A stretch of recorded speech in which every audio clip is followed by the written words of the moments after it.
આપણે કોઈ આમાંથી ભગવાનને જોયા છે કોઈ દિવસ નહીં. એક વિશ્વાસ જ ભગવાન. યકીન બડા કે ખુદા. યકીન છે તો ભગવાન છે, યકીન નથી તો ભગવાન.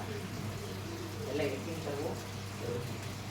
આપણે આપણી પત્ની હોય કે આપણા બાળકો હોય ને માતા પિતા ઉપર વિશ્વાસ કરવો જોઈએ, ને પતિ છે તેના પત્ની ઉપર વિશ્વાસ કરવો જોઈએ. આપણી કાયા છે તેમાં સુગંધ ક્યાં ક્યાં છે? તો સુગંધ નથી કાયામાં. શું છે? તો કે દુર્ગંધ. દુર્ગંધ જ દુર્ગંધ છે, સુગંધ નથી. આનો બાપુ રેડી.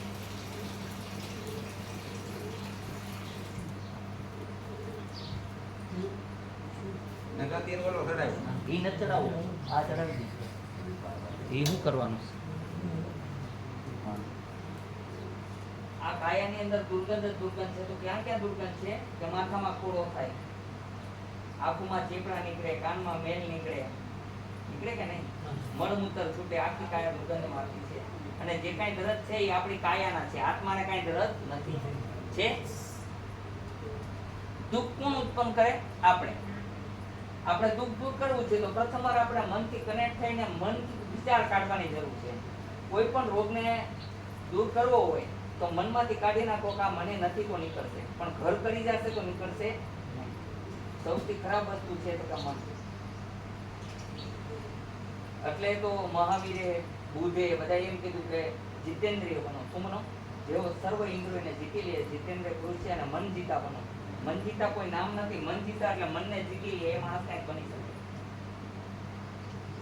પણ આપણા આખો દી વિચાર નેગેટિવ ઉર્જામાં આવેલા જતા હોય. પેલી શાંતાબેન કેમ મશીન લઈ લીધું હશે, ક્યાં ચોરી કરી હશે, શું કર્યું હશે, બસ બોલી ક્યાં ફરવા જતી હશે, કોને મળવા જતી હશે.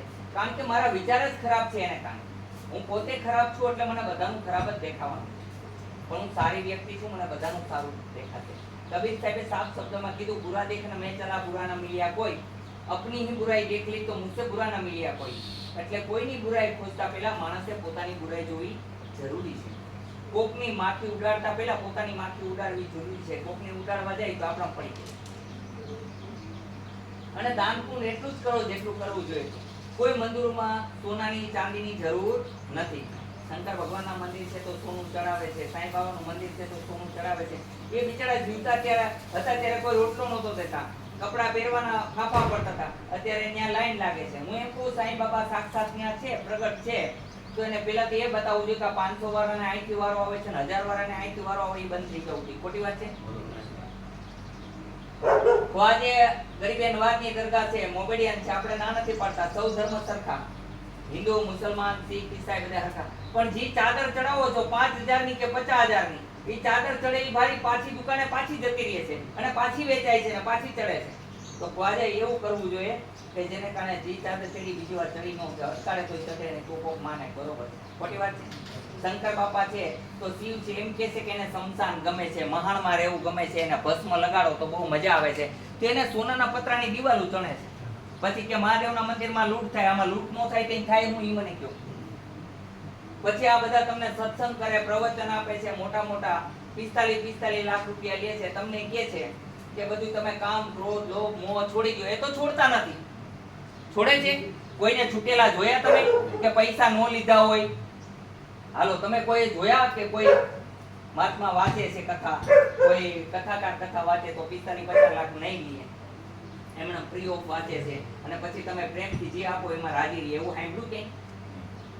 તો એ તો એના છોડી નથી શકતા, તમારા કેમ છોડે? તો તમે કોઈ કમ નથી એવું સમજવાનું. એની પાસે એક બુદ્ધિ એ પ્રકારની છે એટલે એથી એનો ઉપયોગ કરીને ચાલે છે. તમે બધા પણ બુદ્ધિશાળી છો એમ ન સમજો કે એની પાસે બહુ જાજી બુદ્ધિ છે ને અમારી પાસે નથી. ઈશ્વરે હરેક વ્યક્તિને કંઈક ને કંઈક આપેલું છે.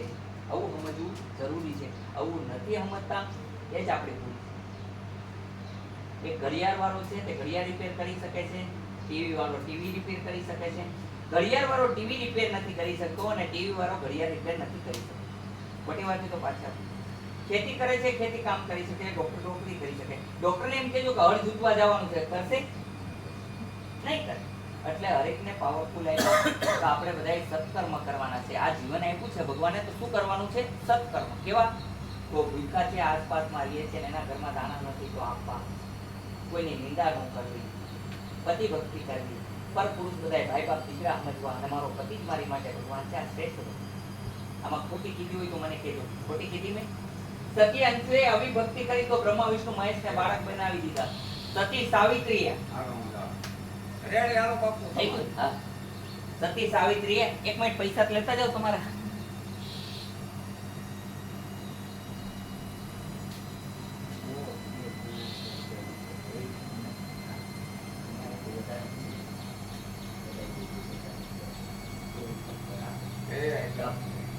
વાહ.